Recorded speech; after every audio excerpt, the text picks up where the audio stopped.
नमस्कार। मैं आप लोगों को एक कविता सुनाने जा रही हूँ और इस कविता का शीर्षक है उसके मन में उतरना। ये कविता मेरे मन के बहुत नज़दीक है और सच बात तो ये है कि जब जब मैंने ये कविता सुनाई है या लोगों ने इसे पढ़ा है तब बहुत से लोग एकदम या तो उनकी आंखों में आंसू आ गए हैं या वो कविता सुनाने और मन से उतरने के तुरंत बाद वे आकर के मेरे गले लग गई हैं, स्त्रियां खास तौर से, यह कहते हुए कि आपको हमारे मन की बात पता कैसे चली। इसी कविता पर अनुप्रिया ने भी एक पोस्टर बनाया और अभी 2-3 दिन पहले जब मैंने उसे शेयर किया था तो बहुत सारे लोगों ने उस पर कमेंट किए और एक कमेंट यह भी था कि जाने कितनी औरतों की व्यथा कथा इसमें कह दी गई है। लेकिन ये खाली व्यथा कथा नहीं है, यह उस औरत की और किसी भी ऐसे व्यक्ति की जिसको दबाया जाता है, उसके अंदर जो साहस होता है, जो ताकत होती है और जिसे कहते हैं ना कि आप कितना भी हमें दबा लें, हम अपने व्यक्तित्व को नहीं छोड़ेंगे।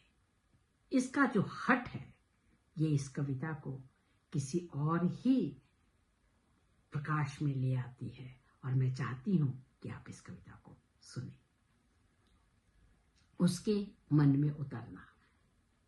उसके मन में उतरना मानो कुएं में उतरना था, सीलन भरी अंधेरी सुरंग में। उसने बड़े निर्विकार भाव से अंग से वस्त्र हटा, सलाखों के दाग दिखाए, वैसे ही जैसे कोई किसी अनजान चित्रकार के चित्र दिखाता है बयान करते हुए। एक दिन दाल में नमक डालना भूल गई। उस दिन के निशान ये हैं। एक बार बिना बताए मायके चली गई। माँ की बड़ी याद आ रही थी।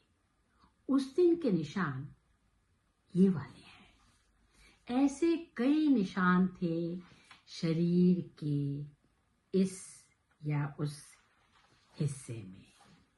ऐसे कई निशान थे शरीर के इस या उस हिस्से में। सब निशान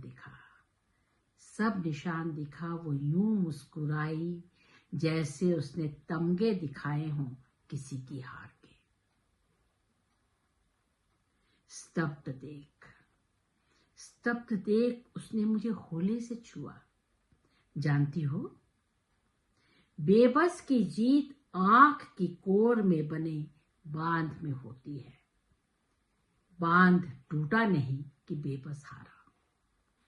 आंसुओं के नमक में सिझाकर मैंने यह मुस्कान पकाई है। तब